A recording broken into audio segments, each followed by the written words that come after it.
जय हिंद दोस्तों, स्वागत है आप सभी का इस वीडियो में। आज हम 22 दिसंबर का जो एनालिसिस है वो देखने वाले हैं। चलिए शुरू करते हैं। आप मुझे फेसबुक इंस्टाग्राम पर फॉलो कर सकते हो। आपकी कोई भी क्वेरीज है तो आप मैसेज कर सकते हो। उसी के साथ साथ यहाँ पर आपके लिए एक मैप बेस्ड एक्सरसाइज है। तो आपको करना क्या है, इस कंट्री को आपको पहचानना है। इस कंट्री के रिगार्डिंग इंफॉर्मेशन आपको लिखना है, कमेंट सेक्शन में लिखिए और फिर उसके बाद वीडियो को रिज्यूम कीजिए। आप मुझे जो टेलीग्राम है उस पर भी फॉलो कर सकते हो। टेलीग्राम पर आपको बहुत सारी चीज़ें मिलती है, जैसे कि जो पीडीएफ है वो मिल जाती है, जो वीडियो अपडेट्स हैं वो आपको मिल जाते हैं, और जो भी वीडियो अपडेट होते हैं उसकी जो पीडीएफ है वो भी शेयर कर दी जाती है। और उसी के साथ साथ जो न्यूज़पेपर है उसकी भी एक कॉपी जो है वो शेयर कर दी जाती है। और जो हम लेक्चर्स लेते हैं उसकी भी हो जाती है। अलग अलग लेक्चर जैसे कि इंडिया ईयर बुक है उसकी भी जो पीडीएफ है आपके लिए काफ़ी इंपॉर्टेंट होती है, तो वो भी आपको मिल जाती है। और अगर कोई ऑफर्स आते हैं एमएम एकेडमी ऐप से रिलेटेड, वो भी आपको वहाँ पर मिल जाते हैं। तो इसीलिए मयूर मोगरे सर्च कीजिए, यहाँ पर आप फॉलो ज़रूर कीजिए। अगर हम एक्सप्लेन सेक्शन देखते हैं, उसमें हमें नया वायरस वेरिएंट जो है उसके बारे में जानने को मिल रहा है। तो ये नया वायरस वेरिएंट क्या है, कहाँ पर आया है, ये सारी चीज़ों के बारे में हम यहाँ पर डिस्कस करने वाले हैं। बाकी अगर हम देखते हैं यहाँ पर सीजनल यूवी रेडिएशन, उसका क्या इम्पैक्ट हो रहा है कोविड पर, ये सारी चीज़ें हमारे एग्जाम पर्सपेक्टिव से इंपॉर्टेंट नहीं है। यहाँ पर हम जो कांग्रेस सर्वाइवल डिलेमा है ये यहाँ पर देखने को मिल रहा है, ये भी एग्जाम पर्सपेक्टिव से इंपॉर्टेंट नहीं है। आइडियाज पेज, एडिटोरियल पेज अगर हम देखते हैं तो इसमें यहाँ पर अगर आप देखोगे जो राजा राम मोहन रॉय यहाँ पर है, राजा मोहन जो है सी राजा मोहन, तो ये क्या करते हैं, ये बेसिकली जो इंटरनेशनल रिलेशन है उस पर आर्टिकल्स लिखते हैं।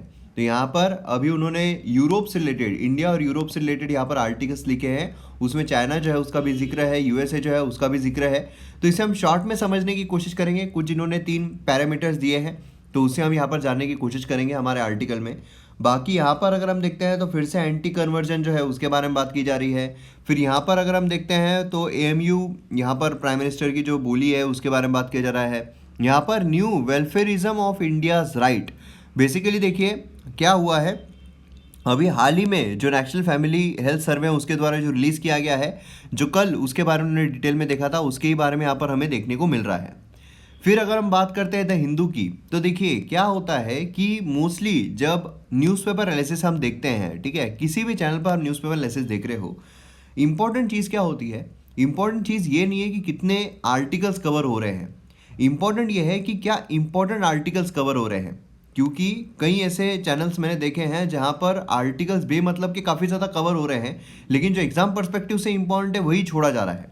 अब यहाँ पर अगर आप देखोगे तो ये नेपाल में जो टर्मोइल चल रहा है, देखिए अगर आपको देखना हो तो ये क्या है, एक लाइन का आपको ये देखने को मिल जाएगा। मतलब आपका टाइम जो है, अगर कहीं पर आपको 10 मिनट या 15 मिनट का ये आर्टिकल बता रहे हैं तो मतलब ही नहीं है ना। 1 मिनट में आर्टिकल खत्म होता है। कि क्या है कि पहले वहाँ पर क्या था, एक मोनार्की टाइप हमें देखने को मिलता था, उसके बाद डेमोक्रेसी जो है वो स्थापित की गई।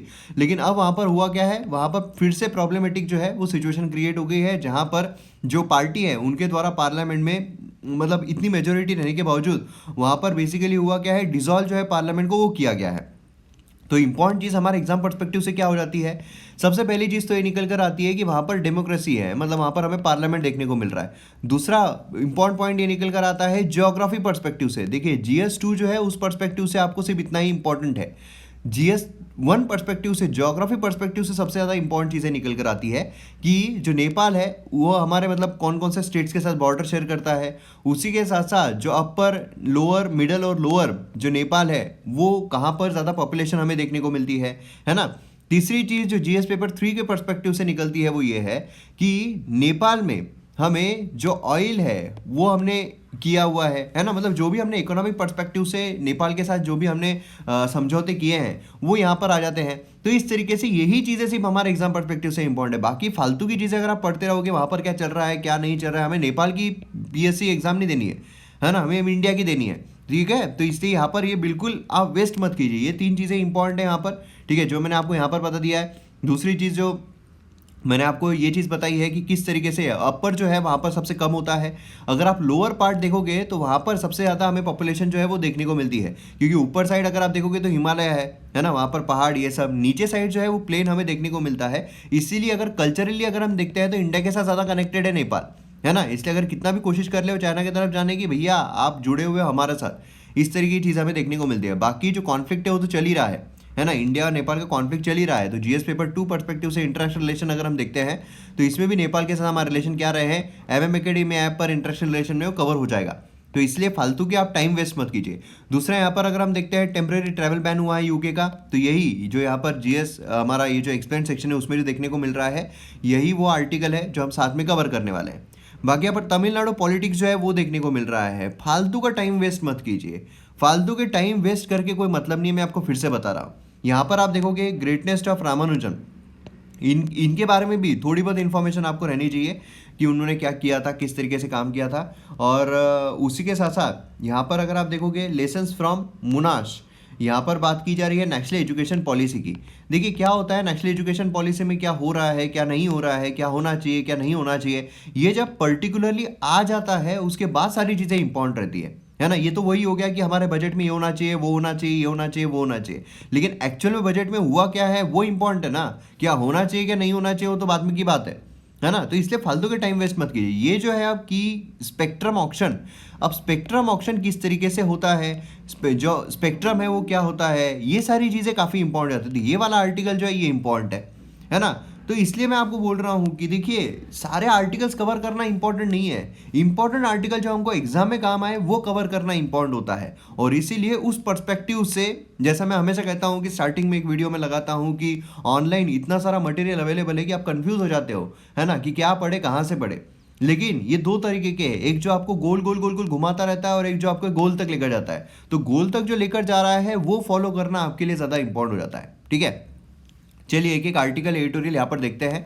उससे पहले एमएम एकेडमी ऐप अगर आपने अब तक डाउनलोड नहीं किया तो जल्द से जल्द कीजिए। यहाँ पर मेरे द्वारा बहुत सारे कोर्सेस लाए जा रहे हैं। मॉडर्न हिस्ट्री कंप्लीटली अवेलेबल है, एंशिएंट हिस्ट्री कंप्लीटली अवेलेबल है, पॉलिटी कंप्लीटली अवेलेबल है, काफ़ी एडवांस्ड है। उसी के साथ साथ मेंस और प्रीलिम्स दोनों पर्सपेक्टिव से यहाँ पर हम ले रहे हैं। और अगर हम बात करते हैं ज्योग्राफी की तो कोर्स चल रहा है, एथिक्स का कोर्स कंप्लीटली अवेलेबल है, बहुत सारे कोर्सेस, इकोनॉमी, एनवायरमेंट, बहुत सारे कोर्सेस आने वाले हैं जो आपको एग्जाम में काफ़ी फायदा पहुंचाएंगे। तो इसीलिए कम से कम प्राइजेस में आपको हाईएस्ट क्वालिटी कंटेंट देखने को मिल रहा है। डेमो लेक्चर्स आप देख सकते हो, तो डाउनलोड कीजिए एमएम एकेडमी ऐप, आपको कमेंट सेक्शन में जो लिंक है उसकी मिल जाएगी। आइए यहाँ पर हम बात करते हैं कि जो नया कोविड-19 वेरिएंट है वो कितना डेंजरस है, जो हमें यूके में देखने को मिल रहा है। तो काफ़ी इंपॉर्टेंट चीज़ हो जाती है, क्योंकि अगर आप देखोगे तो अभी तक कोरोना वायरस जो है वो गया नहीं है हमारे कंट्री में। ओवरऑल वर्ल्ड में काफ़ी ज़्यादा कोरोना केसेस देखने को मिल रहे हैं, सेकेंड वेव की बात की जा रही है। अब ऐसे सिनारियों में यहाँ पर एक नया वेरिएंट आ रहा है, तो बट ऑब्वियस है कि वहाँ पर काफ़ी गुंतागुंती हो जाएगी। तो ये क्या है, कितना डेंजरस है, क्या ये फेटल है, क्या इससे मौत हो रही है, कितना स्प्रेड हो रहा है, ये सारी चीज़ें हमारे लिए जानना बहुत ज़रूरी है। अब देखिए अगर हम बात करते हैं पूरी दुनिया की, तो जो कोरोना है ये काफ़ी बुरी तरीके से स्प्रेड हुआ है ना। मतलब यहाँ पर एक पेंडेमिक जो है वो बन गया। पेंडेमिक मतलब क्या होता है कि मैक्सिमम एरिया में अगर उसका असर बहुत ज़्यादा हो रहा है, ठीक है, मतलब यहाँ पर भी हो रहा है, फिर उसके बाद यहाँ पर भी हो रहा है, यहाँ पर भी हो रहा है, यहाँ पर भी हो रहा है, मतलब मैक्सिमम जगह पर अगर उसका असर हो रहा है उसे हम कहते हैं पेंडेमिक। कोरोना वायरस बन चुका है पेंडेमिक। अब अगर आप पूरी दुनिया में केसेस देखोगे तो काफ़ी बुरी तरीके से हो गए हैं। डेथ जो है वो भी काफ़ी ज़्यादा हमें देखने को मिली है। अब रिकवरी रेट जो है वो काफ़ी अच्छा है। अगर हम बात करते हैं इंडिया की, तो इंडिया में रिकवरी रेट जो है वो मतलब हम बोल सकते हैं कि सबसे ज़्यादा भी हमें देखने को मिल रहा है ना, अगर हम पूरी दुनिया के कंपैरिजन में देखते हैं तो इस तरीके से पूरा सिनारियो जो है वो हो रहा है। लॉकडाउन जो है वो लगाया गया था, फिर उसके बाद अनलॉकिंग जो है वो शुरू हो गई है, और अभी हमें अनलॉकिंग जो है वो देखने को मिल रही है। बहुत सारी जगहों पर सेकेंड वेव, जो यूरोपियन कंट्रीज़ है वहाँ पर हमें सेकेंड वेव जो है वो भी देखने को मिल रहा है। और बात की जा रही है इंडिया जो है वहाँ पर भी सेकेंड वेव आ सकती है। तो ऐसे सिनारियो में फिर से क्या लॉकडाउन होगा, ऐसी सारी जो चीज़ें हैं वो बढ़ रही है। लेकिन इसी के बीच, ये तो नॉर्मल चीज़ें चल रही थी, इसी बीच यूके के वहाँ पर एक नया स्ट्रेन आया है, एक नया वायरस, कोरोना वायरस जो उसका भी म्यूटेशन वाला रूप निकल कर आया है, ऐसा बोला जा रहा है। अब अगर आप स्टार्टिंग से फॉलो करते हो तो जब कोरोना वायरस के बारे में हमने डिटेल में देखा, उसके बारे में मैंने आपको बताया था कि म्यूटेट भी करता है। मतलब क्या है कि जो आपके अंदर वायरस है फिर आपके थ्रू अगर मेरे अंदर आता है, तो ज़रूरी नहीं है कि आपके पास जो कोरोना वायरस है उससे सेम ही वायरस अंदर रहे। सेम रहता है लेकिन उसमें थोड़ा म्यूटेशन, थोड़ा चेंजेस जो है वो होते हैं। अब ऐसा जब म्यूटेट करता रहता है, म्यूटेट करता रहता है, म्यूटेट करता रहता है, हो सकता है कि एक नई स्ट्रेन जो है वो हमें देखने को मिले, और यही न्यू स्ट्रेन जो है वो हमें यूके में देखने को मिल रही है। अब इन्होंने भी काफ़ी लेट बताया है, जैसे कि चाइना को हमने बोला है कि उन्होंने कोरोना वायरस आ गया था लेकिन काफ़ी लेट दुनिया को बताया, उसी तरीके से यूके में भी काफ़ी बुरी तरीके से स्प्रेड हो रहा है और लेट ही हमें पता चला है। यहाँ पर आप देख सकते हो किस तरीके से म्यूटेशन होता है। म्यूटेशन जो है ये क्या है, change in an organisms genetic material, मतलब जो जेनेटिक मटेरियल होता है उसमें अगर चेंजेस हमें देखने को मिलते हैं उसको हम बोलते हैं म्यूटेशन। ठीक है, जब virus makes millions of copies of itself, जब एक वायरस जो होता है मिलियंस ऑफ कॉपीज खुद की बनाता है और वो एक से दूसरे के शरीर में जाता है, ठीक है, तो जब भी वो कॉपी कर रहा है खुद को आइडेंटिकल नहीं रहता है। मतलब यहाँ पर ये अगर एक वायरस है दूसरे इसमें जा रहा है तो ये दूसरा बन के जा रहा है, ठीक है, उसमें कुछ चेंजेस हो रहे हैं। ठीक है, तो जब भी वो खुद को कॉपी कर रहा है तो वो सेम नहीं रहेगा, आइडेंटिकल नहीं रहेगा, उसमें कुछ चेंजेस रहेंगे। ये जो स्मॉल म्यूटेशन होते हैं ये यहाँ पर एक दूसरे की तरफ जाते हुए बार बार कॉपी करते हुए होता है कि एक वेरिएंट जो है वो बन जाता है, इसको हम कहते हैं म्यूटेशन। तो ये म्यूटेशन जो है ये हमें देखने को मिला और यूके में एक दूसरी ही स्ट्रेन जो है वो देखने को मिल रही है कोरोना वायरस की। ठीक है, अब यहाँ पर जब हम बात करते हैं लास्ट वीक नया SARS-CoV-2 वेरिएंट जो है ये रिवेल किया गया है। अब यहाँ पर क्या हुआ है, रैपिडली जो जो केसेस है वो हमें देखने को मिल रहे हैं साउथ एंड ईस्ट इंग्लैंड में। तो यहाँ पर आप देख सकते हो पूरा का पूरा, और यही मैंने मैप बेस्ड एक्सरसाइज में आपसे पूछा है ना, यही कंट्री पूछी है। तो इसीलिए मैं उम्मीद करता हूँ कि यहाँ पर नीचे के पोर्शन को क्या बोलते हैं, ये पोर्शन को क्या बोलते हैं, इसको क्या बोलते हैं, फिर ओवरऑल इसको क्या बोलते हैं और ओवरऑल इसको क्या बोलते हैं, ये सारे नाम भी आपने वहाँ पर लिखे होंगे। मतलब कि समझ लीजिए इंग्लैंड, फिर ब्रिटेन, फिर ग्रेट ब्रिटेन, फिर यूनाइटेड किंगडम, है ना, तो आपने ज़रूर लिखा होगा। अब यहाँ पर जब हम बात करते हैं इंग्लैंड के आसपास हमें देखने को मिल रहा है, इसका रेफर किया जा रहा है UVI वेरिएंट अंडर इन्वेस्टिगेशन 2020, ठीक है, 12 और 1 इस तरीके से इसको नाम दिया गया है। अब यहाँ पर आप देख सकते हो कि जो कोरोना वायरस है उसका नया वेरिएंट वहाँ पर हमें देखने को मिला है जो काफ़ी तेज़ी से स्प्रेड हो रहा है, और उसी के चलते इंडिया ने क्या किया है, यूके में जो भी फ्लाइट जा रही है उसको सस्पेंड कर दिया है December 31 तक। ठीक है, तो ये चीज़ हमें यहाँ पर देखने को मिली है। मतलब बेसिकली अगर आप देखोगे तो यूके और इंडिया के बीच में December 23 से 31 तक जो यहाँ पर फ्लाइट्स है उनको यहाँ पर बंद कर दिया गया है। जो भी यहाँ पर आ रहे हैं, जो भी पैसेंजर्स आ रहे हैं उनकी यहाँ पर टेस्ट जो है वो की जा रही है ना। मतलब पैसेंजर्स जो अराइव हो रहे हैं यूके से सस्पेंशन के पहले, उनको यहाँ पर कोविड टेस्ट जो है अराइवल पर इंडियन एयरपोर्ट पर मैंडेटरीली करना ज़रूरी है। तो इस तरीके से हमें देखने इंडिया ने यहाँ पर ज्वाइन किया है Canada, Germany, France, Netherland, Belgium, Denmark, Italy, जिन्होंने टेम्परली यहाँ पर यूके से जो फ्लाइट्स आ रही है उनको सस्पेंड कर दिया है। तो इस तरह की चीज़ें जो है वो हमें देखने को मिल रही है। अब यहाँ पर अगर आप देखोगे अकॉर्डिंग टू BBC रिपोर्ट, ठीक है, 3 फैक्टर्स जो है वो यहाँ पर कंसर्न कॉज कर रहे हैं नई वेरिएंट के लिए। कंसर्न क्या है, ये बोला जा रहा है कि ये फास्टर स्प्रेड हो रहा है बाकी जो वर्जन्स हैं उनसे। ठीक है, 70% ज़्यादा इन्फेक्शियस है। मतलब समझ लीजिए कोरोना वायरस जो है ये खुद ही इतना तेज़ी से स्प्रेड हो रहा था, इतना फास्ट स्प्रेड हो रहा था। अब यहाँ पर ये जो नया वेरिएंट देखने को मिल रहा है ये और भी ज़्यादा तेज़ी से स्प्रेड हो रहा है, ऐसा बोला जा रहा है। इसलिए पहला कंसर्न है। दूसरा कंसर्न ये है कि मोस्ट कॉमन वर्जन जो वायरस का वो यूके में हमें देखने को मिल रहा है। और तीसरा ये है कि यहाँ पर जो स्पाइक प्रोटीन है वायरस का वो चेंज हो रहा है, जिसके वजह से यहाँ पर जो कॉन्फ्लिक्ट है वो काफ़ी ज़्यादा हो रहा है। नहीं तो क्या है, यहाँ पर ये जो कोरोना वायरस है इसके स्पाइक हमें देखने को मिलते हैं, है ना, इस तरीके से स्पाइक जो है वो देखने को मिलते हैं। और क्या होता है, ये जो स्पाइक है ये यहाँ पर कनेक्ट होते हैं, यहाँ पर ह्यूमन जो बॉडी सेल्स है उससे जुड़ते हैं, है ना, ये चीज़ हमें देखने को मिल रही है। तो वो चेंजेस जो है उसकी वजह से क्या है, एक वैक्सीन जो है उसके लिए भी एक कंसर्न जो है वो निकल कर आ रहा है कि हम वैक्सीन निकाल रहे हैं और बोला जा रहा है 95% जो है वो इफेक्टिव है वैक्सीन। अब 95% इफेक्टिव है तो अब ये जो नया वायरस, नया वेरिएंट यहाँ पर आ रहा है इस पर वो असर करेगा या नहीं, है ना, सवाल जो है वो तो बहुत ज़्यादा निकल रहे हैं। अब यहाँ पर डेंजरस कितना है उस पर अगर हम बात करते हैं तो यहाँ पर यूके ने अनाउंस किया है कि ये जो है ये जो ज़्यादा तेज़ी से स्प्रेड हो रहा है ना, तेज़ी से स्प्रेड हो रहा है, लेकिन इसका हायर मोर्टेलिटी रेट नहीं है। मतलब अगर आप देखोगे तो ये डेंजरस नहीं है ज़्यादा। हाँ, इन्फेक्शियस है, बहुत तेज़ी से स्प्रेड हो रहा है, लेकिन अगर हम मोर्टेलिटी रेट देखते हैं तो वो ज़्यादा नहीं है। मतलब डेथ जो है वो ज़्यादा नहीं हो रहे हैं। ठीक है, तो ये चीज़ हमें यहाँ पर देख, लेकिन फिर भी इसके बारे में डिटेल इन्फॉर्मेशन कोरोना वायरस के बारे में नहीं है। तो उसके जो वेरिएंट उसने जो नया यहाँ पर पैदा है, मतलब समझ लीजिए रोबोट पिक्चर आपने अगर देखा हो, रोबोट पिक्चर में जो चिट्टी होता है, मतलब पहला वाला रोबोट जो है, चिट्टी जो होता है वो खुद के बहुत सारे रेप्लिका जो है पैदा कर लेता है। चिट्टी जो है वो तो एक ही है ना, अपना खुद का रेप्लिका उसने बहुत सारे पैदा कर लिए वहां पर, जो अलग अलग काम कर रहे हैं, है ना। तो इस तरीके से हमें देखने को मिल रहा है। अब चिट्टी को कैसे मारा जाए वही अगर नहीं पता है तो बाकियों को कैसे मारेंगे, है ना। ये चीज यहाँ पर काफी इंपॉर्टेंट निकल कर आ रही है। तो अब इससे वैक्सीन जो है उससे रिलेटेड भी कंसर्न्स निकल कर आ रहे हैं, लेकिन यही बोला जा रहा है कि जो वैक्सीन है, बोला नहीं जा रहा है, मतलब हम बता नहीं सकते हैं कि क्या फर्क पड़ेगा वैक्सीन पर, लेकिन यही है कि जो वैक्सीन है ये उस पर भी काम करेगी, ऐसा समझा जा रहा है। तो इस तरीके से पूरा सिनारियो जो है हमें देखने को मिल रहा है। तो मैं उम्मीद करता हूँ कि आपको यहाँ पर जो नया वेरिएंट आया है यूके में, इसके रिगार्डिंग कंप्लीट इन्फॉर्मेशन मिल गई होगी और कितना डेंजरस है ये भी आपको यहाँ पर समझ में आ जाएगा, क्योंकि मोर्टेलिटी रेट जो है ये हमें ज़्यादा देखने को नहीं मिल रही है, लेकिन इन्फेक्शियस काफ़ी ज़्यादा है। तो अब जो सेकेंड वेव है, सेकेंड वेव ये एक बहुत बड़ा कारणीभूत जो है वो बन सकता है।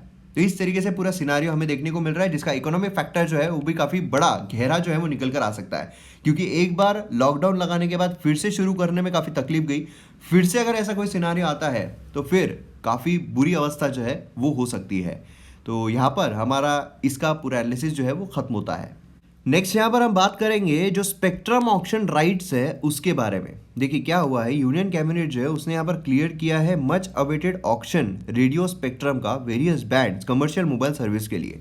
ठीक है, तो अब देखो यहाँ पर क्या होता है, एक आपके लिए साइंस एंड टेक्नोलॉजी पर्सपेक्टिव से आपको यहाँ पर क्वेश्चन आ सकते हैं कि जो फ्रीक्वेंसी है, कम फ्रीक्वेंसी से हाई फ्रीक्वेंसी की तरफ आप लगाइए, या फिर कम वेवलेंथ से हाई वेवलेंथ की तरफ आप लगाइए, ऐसे आपको चीज़ें पूछी जा सकती है। तो फ्रीक्वेंसी कम मतलब कौन सी है, ये जो है वेव ऐसी जा रही है, ठीक है। अब ये जो फ्रीक्वेंसी है ये अगर अब ऐसी ऐसी ऐसी ऐसी हो रही है, तो कहाँ पर कम फ्रीक्वेंसी कहाँ पर ज़्यादा है। देखिए फ्रीक्वेंसी मतलब क्या है, कितना फ्रीक्वेंटली वो जा रहा है ना, एक टाइम में कितना फ्रीक्वेंटली हो जा रहा है। यहाँ पर आप देखिए लेस फ्रीक्वेंसी है, यहाँ पर आप देखिए हाई फ्रीक्वेंसी है ना। तो इसी तरीके से यहाँ पर हमें देखने को मिल रहा है, यहाँ पर देखिए कितनी हाई फ्रीक्वेंसी है, यहाँ पर देखिए लो फ्रीक्वेंसी है, मतलब लो फ्रीक्वेंसी से हाई फ्रीक्वेंसी की तरफ हम यहाँ पर जा रहे हैं।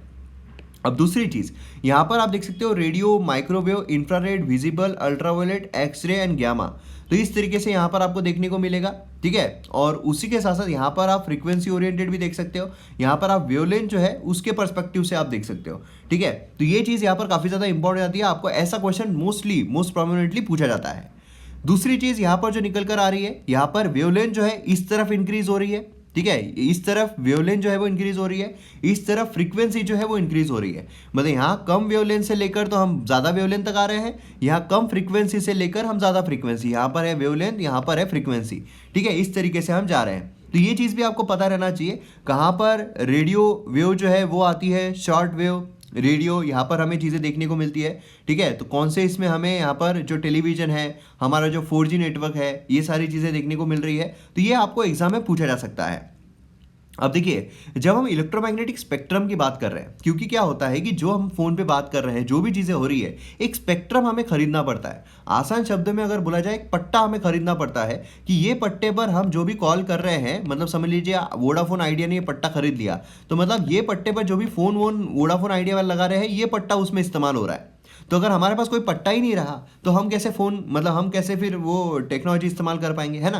तो इसलिए सभी को यहाँ पर पट्टा जो है वो खरीदना पड़ता है, तो मतलब एक स्पेक्ट्रम खरीदना पड़ता है। तो जब हम बात करते हैं इलेक्ट्रोमैग्नेटिक स्पेक्ट्रम की, तो इसमें ग्रुप ऑफ वेवलेंथ जो है सभी इलेक्ट्रोमैग्नेटिक रेडिएशन ये इंक्लूड होते हैं, ठीक है। अब इसमें कौन सा हमारे लिए इंपॉर्टेंट है, फ्रीक्वेंसी हर्ट्ज के बलबूते पर, है ना। ये सारी चीज़ें हम यहाँ पर रिकॉल करते हैं और ये कम्युनिकेशन के लिए हम इस्तेमाल करते हैं। लेकिन क्या सभी कम्युनिकेशन के लिए यूजफुल होते हैं? जी नहीं, सभी यूजफुल नहीं होते हैं। अगर हम बात करें स्पेसिफिकली, इंटरेस्ट जो है वो हमें रेडियो इलेक्ट्रिक स्पेक्ट्रम, मतलब एक natural resource formed of group of electromagnetic wave whose frequencies are conventionally set from 9 kilohertz to 300 gigahertz, ठीक है, जो बिलोंग करता है state according to standard in effect in Peru. इस तरीके से मतलब क्या है, अगर आपको ये बोला जाए, अगर आपको स्टेटमेंट आ जाए कि सभी यहाँ पर हमारे लिए यूजफुल होते हैं, तो वो गलत रहेगा, ठीक है। अब हम आते हैं जो हमारे आर्टिकल में, जो द हिंदू में आर्टिकल में बताया गया है। देखिए यहाँ पर जो ऑक्शन हुआ है, अभी गवर्नमेंट ने क्या किया है, ऑक्शनिंग जो है वो की है, ठीक है। ऑक्शनिंग बहुत इंपॉर्टेंट है, उसकी ऑक्शनिंग की वजह से ही क्या होता है, गवर्नमेंट को भी पैसा मिलता है, गवर्नमेंट को पैसा मिलता है। और दूसरी चीज़ क्या होती है कि जो हमारे मतलब देने वाले हैं, प्रोवाइड करने वाले हैं, नेटवर्क कनेक्टिविटी प्रोवाइड करने वाले हैं, तो उसकी वजह से उनको बेनिफिट होकर कंज्यूमर्स को भी बेनिफिट होता है।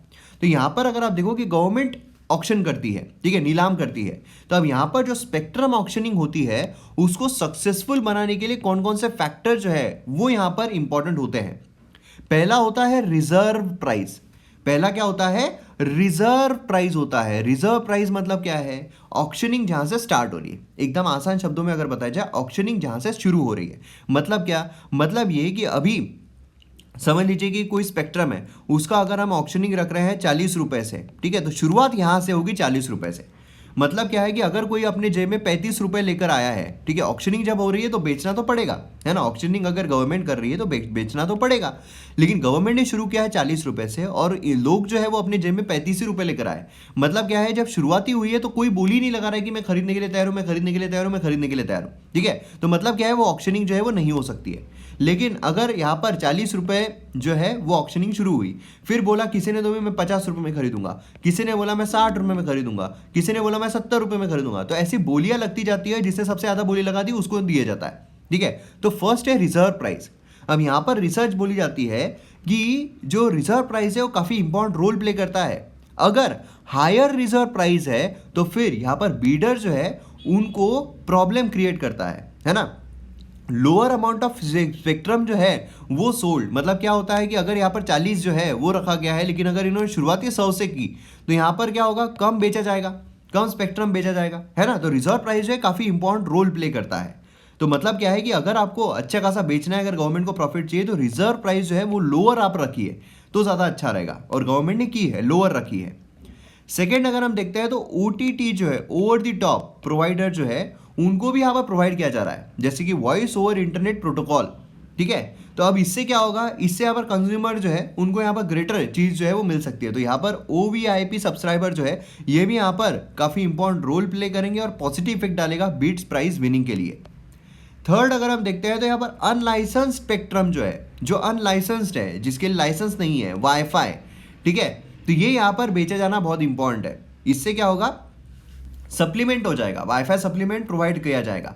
तो इसमें क्या होगा, नंबर ऑफ कंट्री जो है यूनाइटेड स्टेट्स करके, वो अनलाइसेंस्ड वी बैंड स्पेक्ट्रम जो है 60 गीगाहर्ट्ज, ये यहाँ पर पेंसिल बीम बैंड, ठीक है, इसको रेफर करते हैं वायरलेस फाइबर, ठीक है। तो ये भी यहाँ पर काफी प्रोवाइड कर रहे हैं, और इससे क्या होता है, इससे जो ऑक्शनिंग है उसमें काफी ज्यादा बेनिफिट मिलता है, क्योंकि क्या है, वाईफाई कनेक्टिविटी देखिए, जितना ज्यादा वाईफाई बढ़ेगा उतना ही मोबाइल डेटा जो है कम इस्तेमाल होगा। जैसे अभी हमने देखा है ना, PM वाणी, इसके रिगार्डिंग हमने पूरी इंफॉर्मेशन देखी हुई है, सेपरेट वीडियो भी अवेलेबल है, पूरा हमने डिटेल में कवर किया है। और फोर्थ अगर हम देखते हैं, विजिबिलिटी ऑफ द स्पेक्ट्रम, ठीक है, मतलब बेसिकली क्या है, इसमें जो गवर्नमेंट है for 5G auction namely 3.4 3.6 gigahertz, ये किया जाएगा, गवर्नमेंट के द्वारा किया जाने वाला है, क्योंकि हमारे यहाँ पर अभी 5G जो है वो भी आने वाला है, तो उसके लिए भी ऑक्शनिंग, उसके लिए अलग ऑक्शनिंग होगी, है ना। लेकिन उसके लिए अभी तक क्लियरली अवेलेबल नहीं किया गया है गवर्नमेंट की तरफ से, क्या हम करेंगे, कब हम करेंगे, ये सारी चीजें। तो अगर यहाँ पर हम देखिए इंपॉर्टेंट क्या है, तो ये इंपॉर्टेंट चीजें यहाँ पर बताई गई है ऑथर के द्वारा। जैसे कि यहाँ पर क्या है कि revisit reserve price, reserve price जो है उसको रिविजिट करो, लोअर करना है और ज्यादा उसको लोअर करो। जितना हम लोअर करेंगे उतना ही ज्यादा यहाँ पर लोग जो है पार्टिसिपेट करेंगे और स्पेक्ट्रम जो है बेचा जाएगा। स्पेक्ट्रम बेचा जाएगा तो गवर्नमेंट को भी प्रॉफिट होगा और कंज्यूमर्स को भी फायदा होगा, है ना। अनलाइसेंस स्पेक्ट्रम जो उसको ज्यादा से ज्यादा रिलीज करो, जिससे क्या होगा, वाईफाई सुटेबिलिटी जो है वो इंक्रीज होगी, है ना, ये एक चीज। तीसरा है कि यहाँ पर विजिबिलिटी जो है फ्यूचर ऑप्शंस की वो प्रोवाइड करो, कि फ्यूचर में आप क्या ऑप्शन करने वाले हो, किस तरीके से ऑप्शन करने वाले हो, जिससे कि यहाँ पर जो खरीदने वाले हैं उनको भी क्लैरिटी मिल जाए। उसी के साथ OTT फर्म जो है, आप उनको रेगुलेट तो करने वाले हो, तो रेगुलेशन में क्या क्या आने वाला है, सुपरविजन में क्या क्या आने वाला है, वो आप यहाँ पर प्रोवाइड कर दो, जिससे बेनिफिट हो। तो ये चीज हमें यहाँ पर देखने को मिल रही है। क्लियर है। आइए हम यहाँ पर बात करते हैं इंडिया के न्यू यूरो पॉलिटिक के बारे में। अब देखिए, नया यूरो पॉलिटिक बेसिकली ये क्या है, तो इसमें हमें 3 इंपॉर्टेंट चीज देखने को मिल रही है कि इंडिया अभी चाइना के साथ स्टैंड ऑफ चल रहा है, उसी के साथ साथ चाइना जो है वो ओवर पावर करने की कोशिश कर रहा है एशियन रीजन को। ऐसे सिनारियों में इंडिया जो है उसका USA के साथ तो अच्छा खासा बन रहा है, उसी के साथ यूरोप के साथ भी उसकी डिप्लोमेसी इंक्रीज हो रही है। फर्स्ट है कि इंडिया का जो सपोर्ट है फ्रांस की membership of Indian ocean dream association को, ठीक है, तो ये काफी इंपॉर्टेंट फैक्टर है जहां पर हमारी डिप्लोमेसी शिफ्ट हो रही है यूरोप की तरफ। सेकेंड अगर हम देखते हैं, इंडिया जो है वो लार्ज यूरोपियन रोल जो इंडो पैसिफिक में उसको बैक कर रहा है, कि हाँ हम यहाँ पर इंटरेस्टेड है। जर्मनी बोलिए, नेदरलैंड बोलिए, है ना, अगर वो नई जियो पॉलिटिकल आर्किटेक्चर जो इंडो पैसिफिक में बिल्ड करते हैं तो हमारा फायदा है, क्योंकि जितने ज़्यादा यूरोपियन कंट्रीज, क्योंकि हमारी उनसे पट रही है, जितना ज़्यादा वो आएंगे उतना चाइना का इन्फ्लुएंस जो है वो यहाँ पर सस्ता होता जाएगा, है ना। और तीसरा है सिक्योरिटी कोऑपरेशन जो इंडो पैसिफिक में हमें देखने को मिल रहा है, जो इमर्ज होकर आ रहा है। ये भी काफ़ी ज़्यादा इंपॉर्टेंट है। मतलब इन शॉर्ट अगर देखा जाए तो हमारा जो यूरोप के साथ डिप्लोमेसी है वो इंक्रीज हो रही है। हम कैसे बता सकते हैं? 3 फैक्टर से कि हमारी इंक्रीज हो रही है, और जितनी हमारी इंक्रीज हो रही है वो हमारे लिए बेनिफिशियल रहेगा, क्योंकि चाइना जो है वो यहाँ पर एशियन कंट्रीज को अपने ताबे में ले रहा है। नेपाल बोलिए, पाकिस्तान तो पहले से ही पिल्लू बनकर बैठा है ना। तो अब ऐसे सिनारियों में क्या होगा कि हमें, जब हम यूरोपियन से आए, क्योंकि यूएसए जो है वो चाइना के अगेंस्ट में और यूएसए जो है वो हमारे साथ है, तो ऐसे सिनारियो में यहाँ पर अगर हम वेस्टर्न कंट्रीज को हमारे साथ ले लेते हैं और उनका इंट्रैक्शन जो है हम इंडो पैसिफिक में इंक्रीज कर देते हैं, इंडियन ओशन में इंक्रीज कर देते हैं, तो फिर यहाँ पर चाइना के इन्फ्लुएंस को हम कम कर सकते हैं, जो कि हमारे लिए बेनिफिशियल रहेगा, है ना। अब यहाँ पर पूरे वर्ल्ड में अगर हम देखते हैं तो इंडिया जो है हमें यहाँ पर देखने को मिलता है, और चाइना का इन्फ्लुएंस जो है वो पूरा इस रीजन में काफ़ी ज़्यादा है। मतलब ये पूरा रीजन आप देख लीजिए तो चाइना के इन्फ्लुएंस में हम बोल सकते हैं, चाइना के इन्फ्लुएंस में, ठीक है। लेकिन अगर हम ये वाली कंट्रीज देखते हैं तो ये इंडिया के कंट्रोल में है, ये वाली इंडिया के इसमें है, ये वाला यूरोप जो है इंडिया के इसमें हमें देखने को मिल रहा है। और खासकर अगर हम ये वाला रीजन देखते हैं तो ये भी हमारे इन्फ्लुएंस में बोल सकते हैं, फ्रेंडशिप में देखने को मिल रहा है। तो इसीलिए चाइना का अगर आप देखोगे तो ये ग्रीन इसका रीजन हमें देखने को मिल रहा है, बाकी ब्लू इसका अगर आप देखोगे तो इंडिया का हमें देखने को मिल रहा है। तो इसीलिए हमें इंक्रीज करना जरूरी है। और जो ये वाला रीजन है, ये वाला रीजन है, ये वाला रीजन है, जहां पर साउथ चाइना सी बोलिए, ये सारे सी जहां पर चाइना अपना दबदबा बनाने की कोशिश कर रहा है, उस पर अगर हम ये वाली कंट्रीज को लेकर आ जाते हैं, यूरोपियन कंट्रीज को भी वहां पर लेकर आ जाते हैं, तो हमारे लिए ज़्यादा बेनिफिशियल रहेगा। ये चीज़ हमें यहाँ पर देखने को मिल रही है। बाकी जो भी डिटेल में होता है, जैसे कि क्या होना है क्या नहीं होना है, इंटरनेशनल रिलेशन से जो फैक्टर्स रिस्पॉन्सिबल होते हैं वो हम अगर एक साथ कर लेते हैं तो ज़्यादा बेनिफिट रहता है, रादर देन एक एक देखने के पूरा एक साथ। मतलब कंपाइलेशन जो होता है पूरे साल भर का, उसमें इंटरनेशनल रिलेशन तो कंपाइलेशन में ही करने में सही समझदारी जो है वो रहती है, ठीक है। उसको हम स्मार्ट वर्क बोलते हैं। तो आइए एक बार मैप बेस्ड एक्सरसाइज पर नज़र डाल लेते हैं। तो यहाँ पर ये हमारी खूबसूरत धरती, जूम करते तो भारत जो है वो देखने को मिलता है, और उस कंट्री तक पहुँचने के लिए हमें यहाँ पर मिडिल ईस्ट को क्रॉस करना पड़ेगा। यहाँ पर कैस्पियन सी को हम क्रॉस करेंगे, यहाँ पर ब्लैक सी को क्रॉस करेंगे, मेडिटेरियन सी को क्रॉस करेंगे, हम आ जाएंगे यूरोप में, जहाँ पर हमारा रिलेशन जो है हम सुधारने की कोशिश कर रहे हैं। भले ही वो जर्मनी हो, भले ही वो फ्रांस हो, फ्रांस के साथ तो हमारे बहुत अच्छे रिलेशन जो है वो बनते हुए देखने को मिल रहे हैं। फिर उसके बाद यहाँ पर नॉर्थ सी जो है, अगर हम इसको भी क्रॉस कर देते हैं, फिर हम आते हैं यहाँ पर यूनाइटेड किंगडम पर, और यही वो कंट्री है जो आज के मैप बेस्ड एक्सरसाइज में मैंने आपसे पूछी थी। यहाँ पर आपको इंग्लैंड, ऊपर आपको स्कॉटलैंड नजर आ रहा है, यहाँ पर आपको नदर्न आयरलैंड नजर आ रहा है, और नीचे आपको वेल्स नजर आ रहा है, और ये सभी मिलकर बनता है यूनाइटेड किंगडम, ठीक है। तो ये काफ़ी ज़्यादा इंपॉर्टेंट है। देखिए इसमें काफ़ी लोगों को कन्फ्यूजन होता है कि कौन कौन से कंट्रीज मिलकर यूनाइटेड किंगडम बन रहा है, तो ये आपको पता रहना चाहिए। इसमें आपको England, Britain, great Britain and United kingdom इस तरीके से नाम जो है वो भी देखने को मिलते हैं, तो इसमें आपको डिफरेंस भी प्रॉपर तरीके से पता रहना ज़रूरी है। तो यहाँ पर हमारा वीडियो जो है वो ख़त्म होता है। मैं उम्मीद करता हूँ कि आपको काफ़ी कुछ चीज़ें समझने में आई होगी और काफ़ी कुछ चीज़ें जानने को मिली होगी। वीडियो शेयर ज़रूर कीजिए, उसी के साथ साथ आप MM Academy ऐप डाउनलोड करना ना भूलिए। तो मिलते हैं अगले वीडियो में। जय हिंद।